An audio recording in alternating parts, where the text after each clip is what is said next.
God's Word tonight and ask Him just to speak to our hearts through it. Father, we just come before you. We are thankful, dear Father, for the opportunity that we have to be in your house tonight to sing these praises, dear Father. We think about even the song Amazing Grace every Sunday.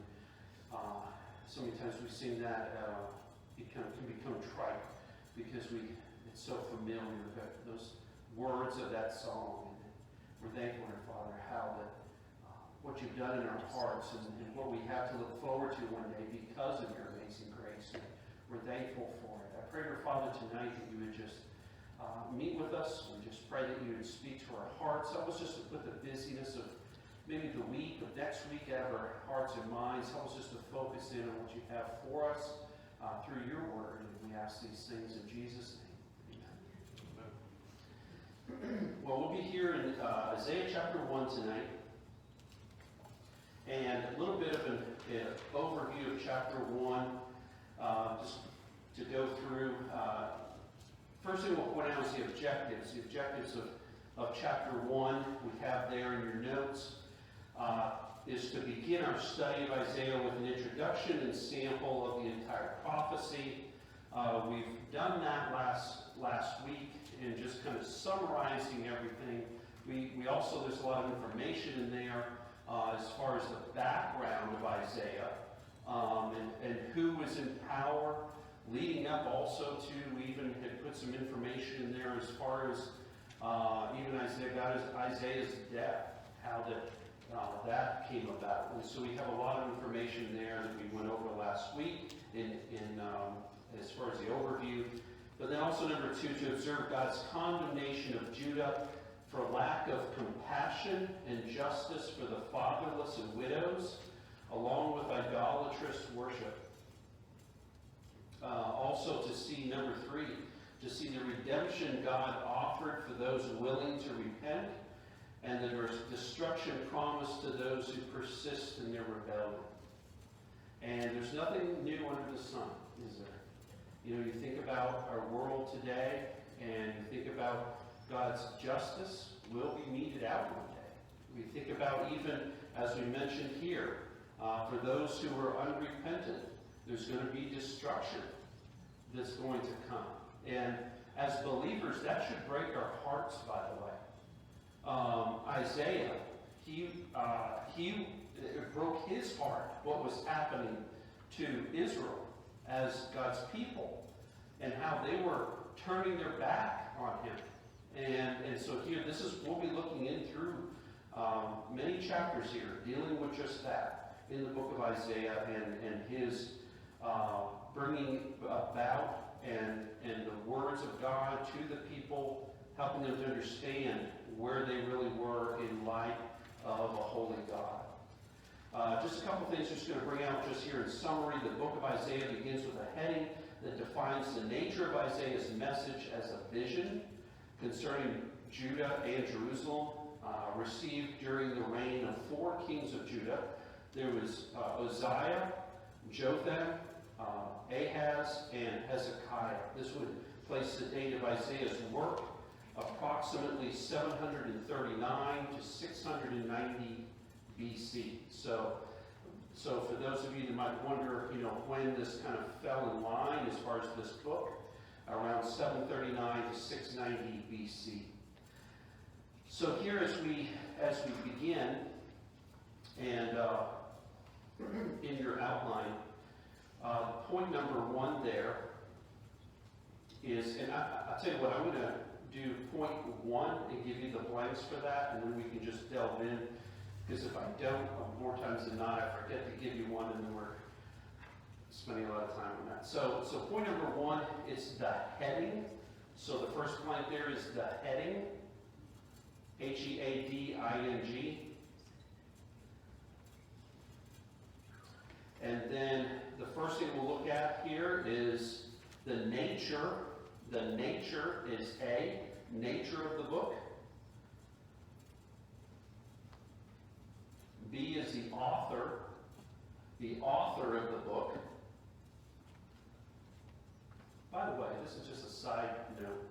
Is there enough room on the blanks there to write in the words? Okay, just want to make sure. Because So author of the book is B. C is subject of the book. And then D is the date of the book. So here, let's look in chapter 1, verse 1. It says, the vision of Isaiah, the son of Amos, which he saw concerning Judah and Jerusalem in the days of Uzziah, Jotham, Ahaz, and Hezekiah, kings of Judah. So here we see that it's a vision. A few different things we just want to point out here as far as with verse 1. Is there, again, in your notes, the nature of the book is called a vision. Prophets were originally called seers. 1 Samuel 9, verse 9 gives reference to this. Also, therefore, the vision of Isaiah, which he saw, refers to the sight or the word inspired from God, or a prophecy. So it's a prophecy that God gave to him for the nation of Israel. We see that time and time again with every one of the prophets as they come, and they're basically showing what God has showed them is going to happen more times than not if they don't turn away from their sin or rebellion and turn back to God as they should. So we see that there, and we see this even here in verse 1. Also, the author of the book, there B. Isaiah is the son of Amos, possibly a kinsman to the king. A lot of individuals believe that that is true. His name means salvation is of the Lord. That would be a great meaning of a name, wouldn't it? In Isaiah, salvation is of the Lord. Very much in keeping with the theme of his prophecy. And you think about that, and you think about names, and it's no accident, I don't believe, that his name is Isaiah, because it's exactly what he did. He was the prophet proclaiming that salvation not only was needed in the land and for God's people, but he was carrying that out. Also C, the subject of the book, concerning Judah and Jerusalem, and the moral conditions of Judah and Jerusalem, and what God plans to do with them. And here, and again, this is what we see here, the vision of Isaiah. This is what he's going to be meeting out or carrying out. This is what he's going to be sharing with the people. D, the date of the book. In the days of Uzziah, Jotham, Ahaz, and Hezekiah. And again, we give these dates once more there as far as 739 to 690 BC. Here, just a couple other, one other note here with verse 1.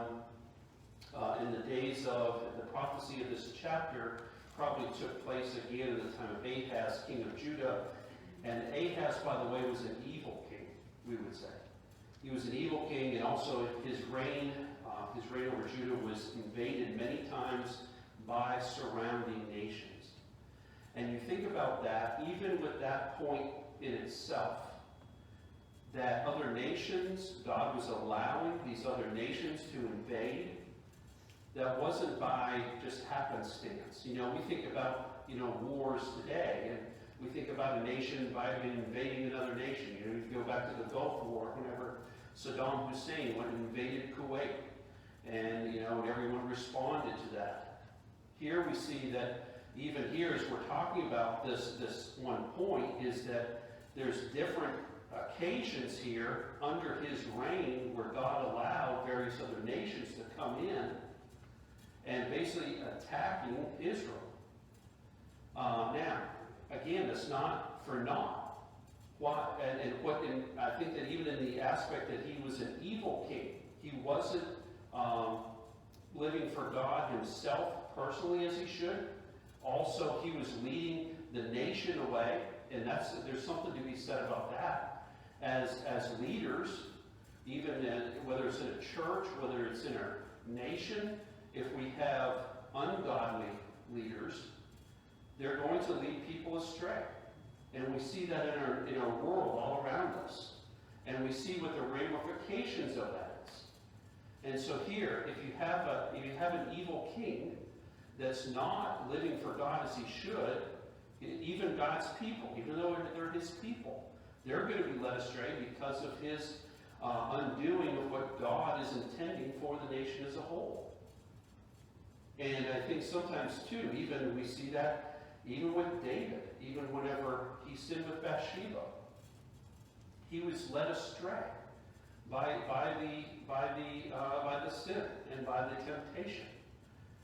So even in times of whenever these kings, in this instance, but we can think about just leaders in general, how that we need to keep our eyes and our minds and our focus totally upon God at all times, realizing what is at stake. You think about, I'll give you one other illustration. It would be Achan, whenever he stole the gold and the possessions there. They went into war and lost battles because of this one man and because of his sin. So once again, when you say, well, why are we pointing all that out? It's very important because these kings are actually leading the nation astray, as we see and as we'll continue to see throughout our study. So then we come into point number 2. Here, verses 2 down through verse 15, as the heading here, Judah's sinful condition. Point number 2 there is Judah's sinful condition. And A, the great trial. The great trial. Under point 2, I'll go and give you B and C. B is the condition of the nation. So point number 2 is Judah's sinful condition. A is the great trial. B is the condition of the nation. And C is their hypocritical worship. Their hypocritical worship. Go back on what you said that A was, John? A, the great trial. Trial. Yes, sir. Okay, what was it? You got the B? B, I have that. It's the condition. Okay. Condition of the nation. And C is worship, their hypocritical worship. So here, let's go ahead and read verses 2 through 4, and then we'll come back and delve into these verses. Notice in verse 2 through 4, it says, "Hear, O heavens, and give ear, O earth!" Exclamation point. "For the Lord has spoken. I have nourished and brought up children, and they have rebelled against me. And the ox knows its owner, and the donkey its master's crib, but Israel does not know my people. My people do not consider." Notice verse 4, "Alas, sinful nation, a people laden with iniquity or sin, a brood of evildoers, children who are corrupters. They have forsaken the Lord. They have provoked to anger the Holy One of Israel. They have turned away backward." This is quite the indictment, isn't it? And look at, I think that's very interesting. I was looking through this chapter, these few verses here a couple days ago. Notice there in verse 3, that one really grabs you, where he says, verse 2, the end of verse 2 says, "I have nourished and brought up children, and they have rebelled against me." That's how God looks at sin. Here he's dealing with the nation of Israel here, but that's how he looks at us as well. Every time that we sin, it's a direct violation and direct rebellion against God. That's how he looks at it. And notice he goes into verse 3.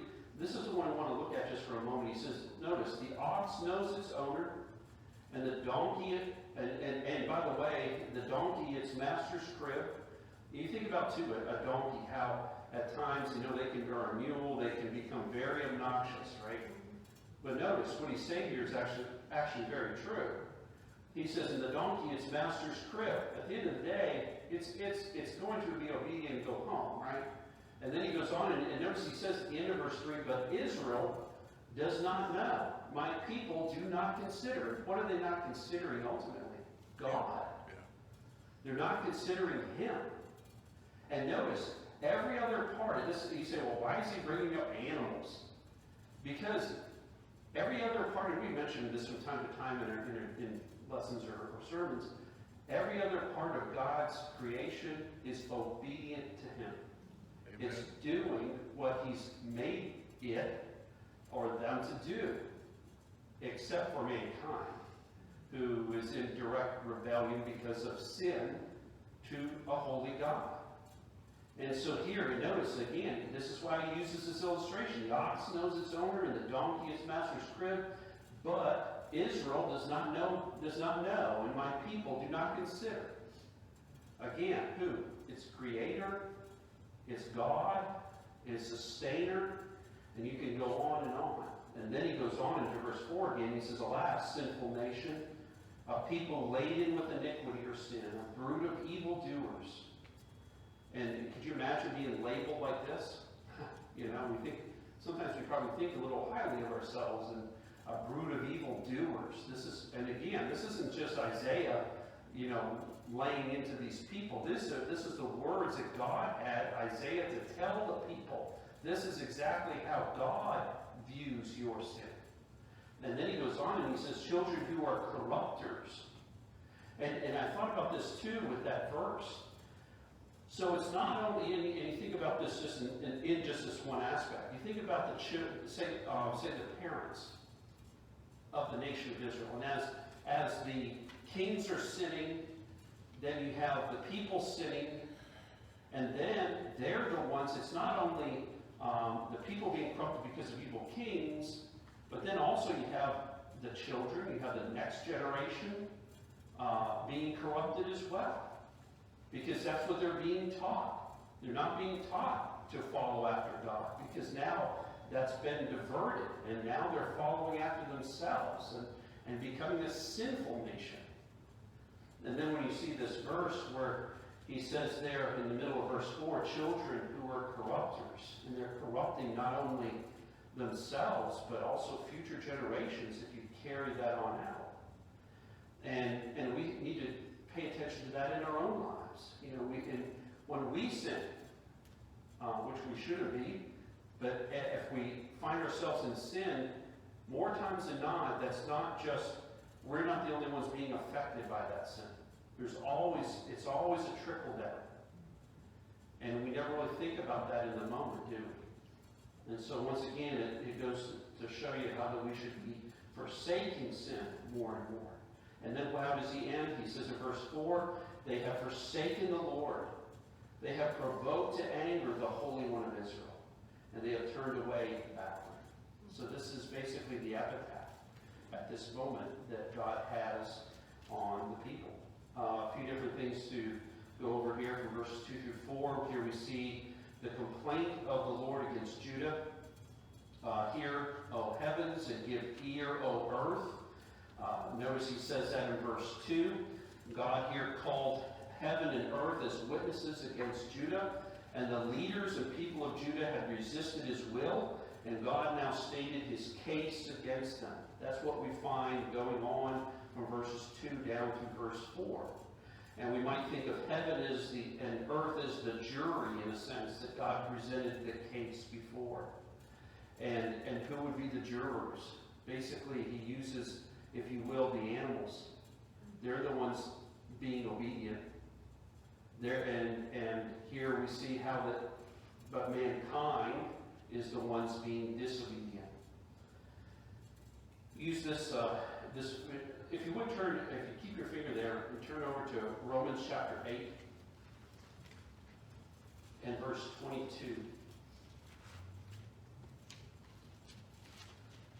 Romans chapter 8 and verse 22,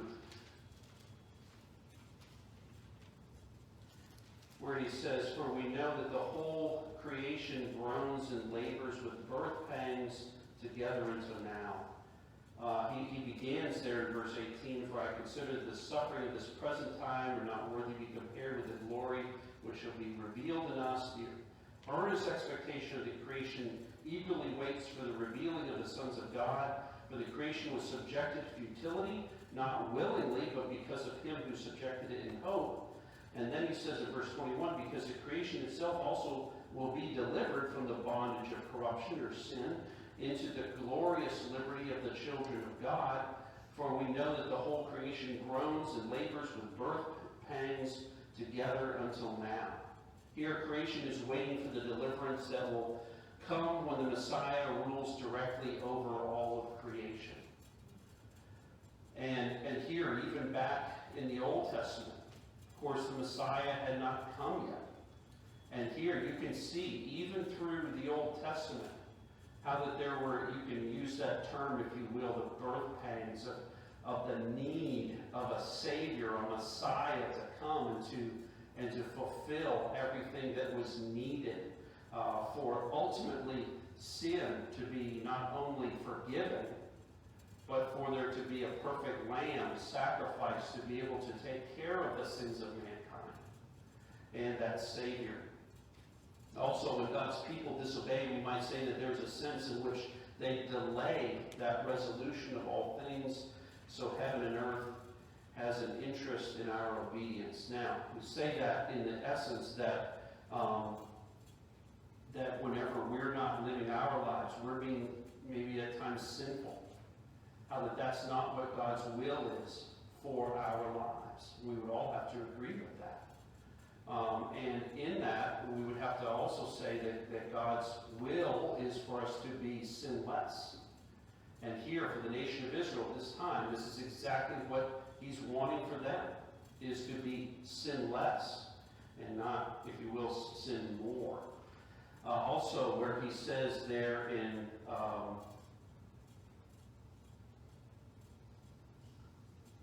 verse 2, the middle of verse 2, where he says, I have nourished and brought up children, and they have rebelled against me. Here, the leaders and people of Judah were like rebellious children who never appreciated all their parents did for them. And you think about the idea that the nation of Israel, of course, we all know is God's people. But they took God for granted time and time again. That's right. We see that all throughout the Old Testament, not just here as we will see in Isaiah, but all throughout the Old Testament, time and time again, they would forget God. There would be judgment. There would be captivity even at moments. Why? To get their mind, their focus, and their attention, and their love restored back on their God. And he would do whatever he needed to do to make that happen. Also, as parents, we can appreciate how frustrating and galling it is for children to disregard and disobey. It fills us with righteous indignation. We think, after all I've done for them, they treat me like this. And I'm sure there's not a parent in here that's never had that go through our minds, right? At least once. And you can, and you know, I thought about that, and Jennifer and I have talked about that before. We said, you know, whenever you have one of our kids, little angels that they are, do something, say something, you know, and we'll say, you know, can you imagine how God looks at us? You know, this is what we're experiencing, and we know how frustrating this can be. But then can you imagine how sin, how that affects God? How frustrating that is whenever he's given us everything we need to know, to be able to abstain from sin, what the ramifications of sin is. We see time and time again throughout the Bible, an example after example of what happens whenever people sin. But yet, whenever we still do it, and even at times willfully, how that must just gall God, a holy God that we should be serving and not disobeying. Also, it says the ox knows its owner and the donkey its master's crib, but Israel does not know. Here, the leaders and people of Judah were like, if you will, dumb animals, such as the ox and the donkey. They were dumber and dumb animals. The ox at least knows its owner, but Judah didn't know how or who owned them, in essence. They were just living their lives for themselves at this moment. They were totally disregarding the God that was over them. Also, no animal has ever offended or resisted or rejected or disobeyed God the way every human being has. Think about that. That's right. So I was preparing this lesson, looking at this portion, thought about that. You know, how that nowhere in the Bible that there's ever an example of an animal did it ever disobey God. It knew who its master really was, and the true master, God, right? Its creator.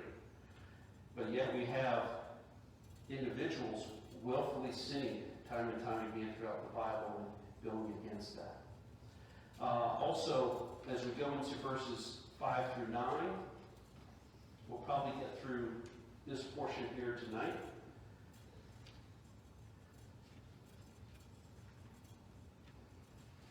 Here, verses 5 through 9, we see here the desperate condition, really, of Judah. And let's read these verses here together. It says, why should you be stricken again? You will revolt more and more. The whole head is sick, and the whole heart faints. From the sole of the foot even to the head, there is no soundness in it, but wounds and bruises and putrefying sores. They have not been closed or bound up or soothed with ointment. Your country is desolate. Your cities are burned with fire. Strangers devour your land in your presence, and it is desolate, as overthrown by strangers. And then verse 8 says, so the daughter of Zion is left as a booth in a vineyard, as a hut in a garden of cucumbers, as a besieged city. And then notice verse 9, it says, unless the Lord of hosts had left to us a very small remnant, we would have become like Sodom. We would have been made like Gomorrah. That's one of those where it should just grab our attention as we read that, shouldn't it? Think about it. I mean, all of these verses, he begins there again in verse 5, and where he talks about why should you be stricken again? Ask the question. I'm sure to the nation of Israel, they're like, really again? I mean, what's going on? When it's really their own undoing. It's not God just being some ogre over them. They're the ones being disobedient. And time again, you would think, all right, let's go back to the example of children, right? And how many times did you have to tell your child, don't do this or this is going to happen? The ramifications, right? Or the discipline. And what happens? They do it anyway, right? And you're like, really? And so then you mete out the justice, right? And with a spanking or whatever. And then, sure enough, they do it again. You're like, it's like, what's going on? And so we have verse 5. Why should you be stricken again? Or why should we be stricken again? Will you revolt more and more? And again, he's asking the question here. Why are you going to be stricken again? What's the purpose of it? And then he makes a statement, you will revolt more and more. It's like whenever God started meting out justice, instead of them getting the point, it's like they would revolt more and more. And you think about that, and you think about even going back to the illustration of kids. Sometimes you can just see that strong-willed, it's like, you're not going to tell me what to do. Well, it's just going to get worse. And we're going to see that time and time again. And here in this chapter with the nation of Israel as well. And notice he says, the whole head is sick and the whole heart faints. And then he goes into the descriptions here. And he says in the middle of verse 6, by wounds and bruises and putrefying sores, they have not been closed or bound up or soothed with ointment. And then we come down to verse 8 and 9, the last two verses in this portion. He says, so the daughter of Zion is left as a booth in a vineyard, as a hut in a garden of cucumbers, as a besieged city. Now, is this God's will for how he wanted Israel to become? Absolutely not. He wanted them to be restored, to be everything that he intended for them. But why is all this happening? It's because of the disobedience. And then we come down to verse 9, where it says, unless the Lord of hosts had left to us a very small remnant, we would have become like Sodom. And then he ends it in this portion by saying we would have been made like Gomorrah. And what happened to them? Absolute destruction, right? And you think about the various sins, and we're not going to get into all that tonight, but you think about all the different sins that were happening there in Sodom and Gomorrah. We see that going all around, even in our nation today. Laws being passed to protect those sins. And here we are, so I mean, it's like we're just egging on God for his judgment. And at some point, he's going to oblige that, by the way. And you say, well, is he looking forward to that? I don't believe that at all. I think that's going to be not only a sad day for the individuals it's going to be poured out upon, but it's also going to be a sad day for God. Our God's a loving God, and he doesn't want that to be meted out, but we're the ones flying in the face of him, and he's a just God. So here, in the end, unless the Lord of hosts had left to us a very small remnant, we'd become like Sodom, we'd been made like Gomorrah. As bad as Judah's state was because of their sin, it could have been worse. It was only by the mercy of God that they survived it all. Sodom and Gomorrah were both totally destroyed, with not even a very small remnant to carry on. Whereas here, he makes the statement in verse 9, unless the Lord of hosts had left to us a very small remnant, which they had, he says that we would have become like Sodom and Gomorrah. So there was a remnant still living for God, still pleasing him. And so here we see that in this verse, this last verse in verse 9. And so they were both, they would have been totally destroyed, and we had not been a very small remnant to carry on.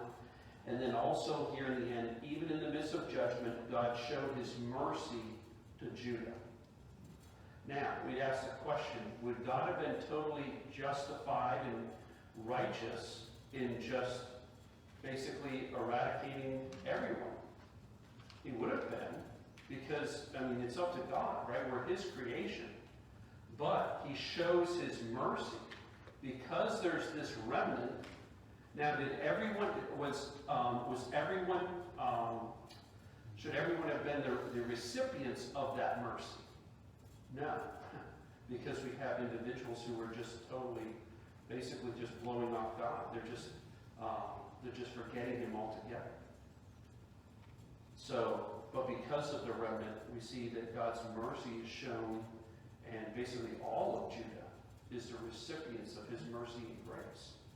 But we also see that he sent Isaiah as the warning to be able to tell them, hey, you need to turn back to me, or there's going to be further judgment. And so here we see, this is where we'll end tonight in verse 9. We'll pick back up here in the outline in verse 10. And so we'll pick back up there on point C next week. Under point 2.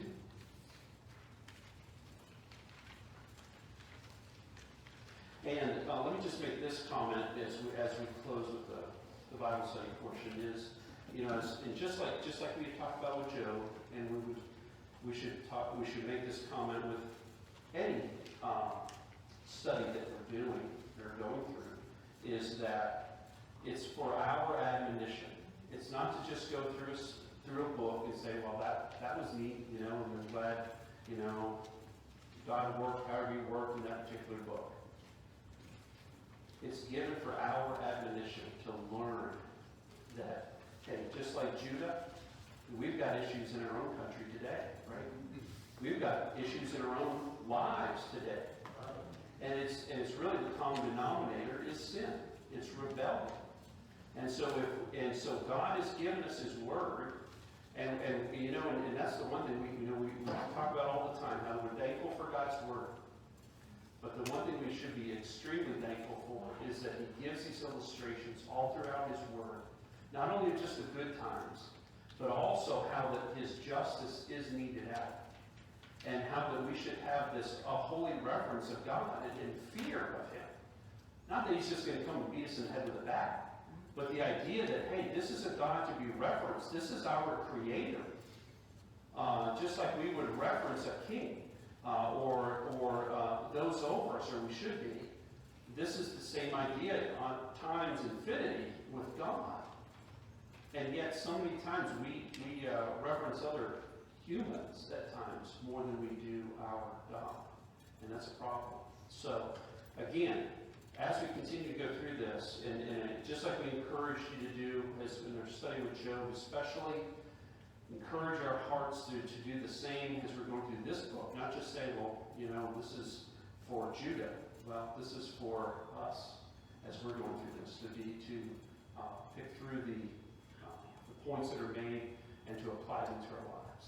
So hopefully this continues to be a blessing.